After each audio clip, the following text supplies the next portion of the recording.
Muito bem, estamos de volta com o Ciência Notícia, o programa que aborda assuntos do meio científico.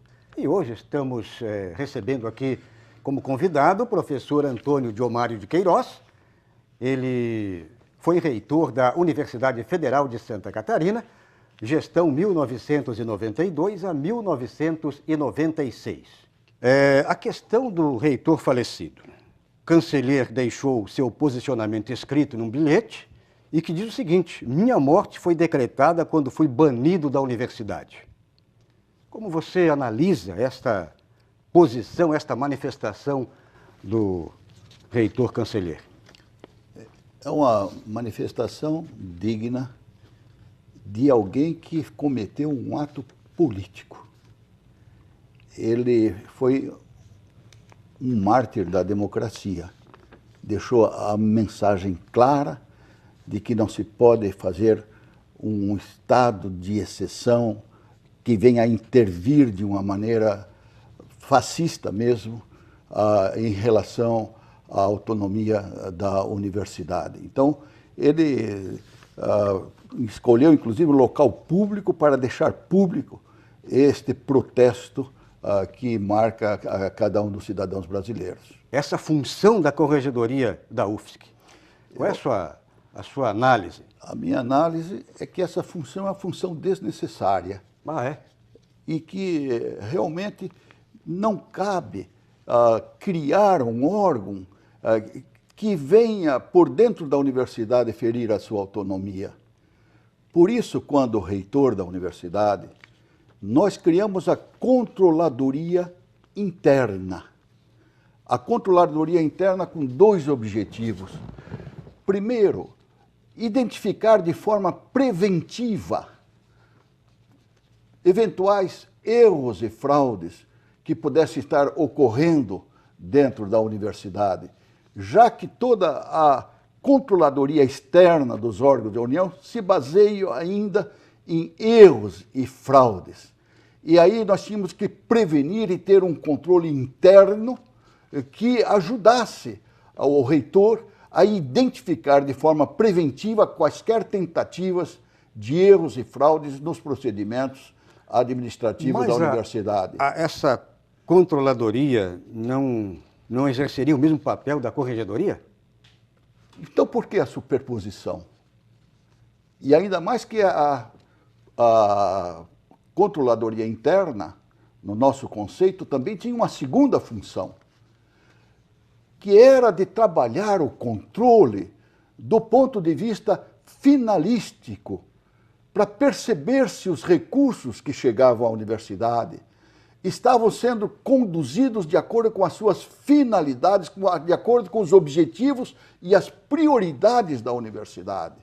Então, realmente, é um controle tão ou até mais importante do que esse controle formal dos órgãos externos, que é preciso realmente, no controle, analisar sempre também a finalidade. Você pode aplicar tudo de acordo com as formas, tudo de acordo com as leis, tudo legal, tudo certinho, mas não cumprir o papel relevante das diversas funções da universidade.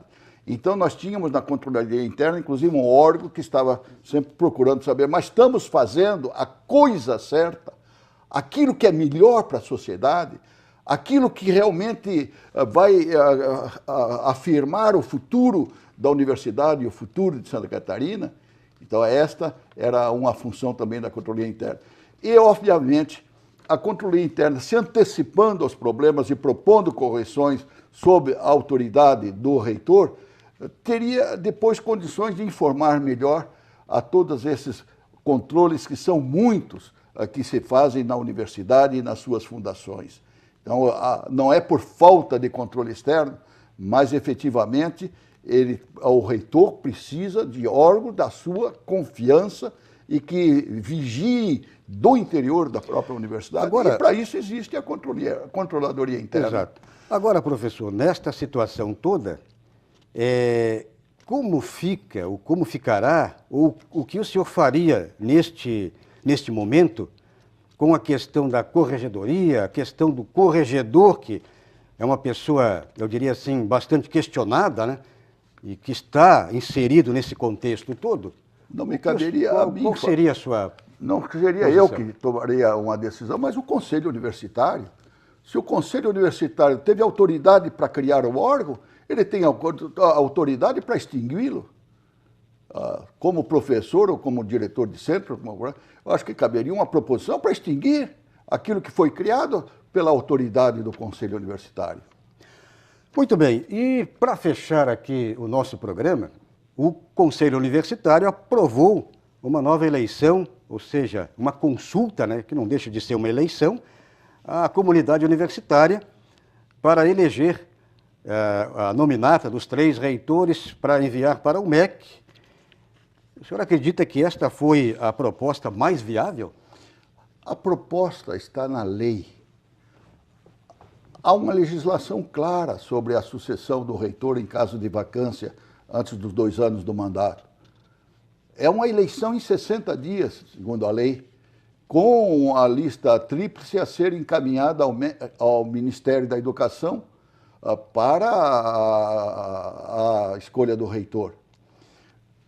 Esta lei está consubstanciada por casos anteriores de universidades que seguiram este procedimento e por universidades, inclusive, que pediram ao Ministério uma prorrogação para poder realmente ter o tempo necessário em função de férias, um tempo prorrogado.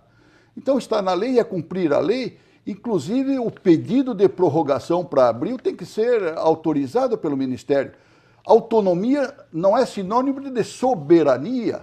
A autonomia se exerce dentro dos limites da lei. E a Universidade Federal é uma instituição pública federal, tem que dar o exemplo do cumprimento da lei. Então, a gente se revolta quando de fora vem afrontar a universidade, desobedecendo totalmente a legislação e aos procedimentos legais. E a universidade tem que dar o exemplo. Está na lei, é cumprir a lei e fazer a consulta, é opção do Conselho Universitário, ele tem esta autoridade. Então temos que seguir os procedimentos e o Conselho Universitário é que tem, dentro da universidade, a última palavra. Esse prazo, professor, foi dado um prazo pelo MEC até dia 2 de dezembro. Bom, daí o Conselho aprovou, né? Pelo menos encaminhou essa solicitação para o MEC para 26 de abril de 2018. Isso é viável, então? Na verdade, a lei propõe como regra o prazo de 60 dias, mas já há antecedentes do MEC ter concordado em prorrogar o prazo em função de férias. Então, no caso aqui, nós estamos às férias, provavelmente, eu acho que é muito razoável a decisão do Conselho Universitário. Mas essa decisão tem que ser submetida ao Ministério, quem é que vai dar a última palavra. Nada melhor do que dar esse prazo para que as possíveis candidaturas possam se articular para daí sim fazer as suas campanhas, né? Exatamente, que escolham um reitor que represente esse conceito de universidade, que realmente tenha compromisso com a sociedade, que abra a universidade para o desenvolvimento sustentável da região, do estado, dos municípios, que promova a qualificação de todo o seu corpo docente, que respeite a hierarquia acadêmica das atividades fins da universidade, que exerça a liberdade como função da cidadania e que promova um ambiente de trabalho correto, com os meios de trabalho a todos os seus servidores técnicos e administrativos, enfim, um reitor que lidere a superação da crise e a afirmação da Universidade Federal de Santa Catarina para os próximos anos. Muito bem, infelizmente chegamos ao final de mais uma edição do Ciência Notícia, o programa que aborda assuntos do meio científico. Hoje falamos sobre como resolver a crise na UFSC e com o nosso convidado, o professor Antônio Diomário de Queiroz, ex-reitor da Universidade Federal de Santa Catarina, gestão 1992 a 1996. Professor, agradecemos pela sua presença e até uma próxima oportunidade. Eu é que agradeço a você, ao Testa, que que nos apoiou aqui nessa filmagem, aos telespectadores, aos internautas, e um desejo realmente de futuro brilhante, um futuro de superação total dessa crise e de grandes realizações para a UFSC. Muito bem, chegamos ao final, agradecemos pela sua audiência e até a próxima edição do Ciência Notícia.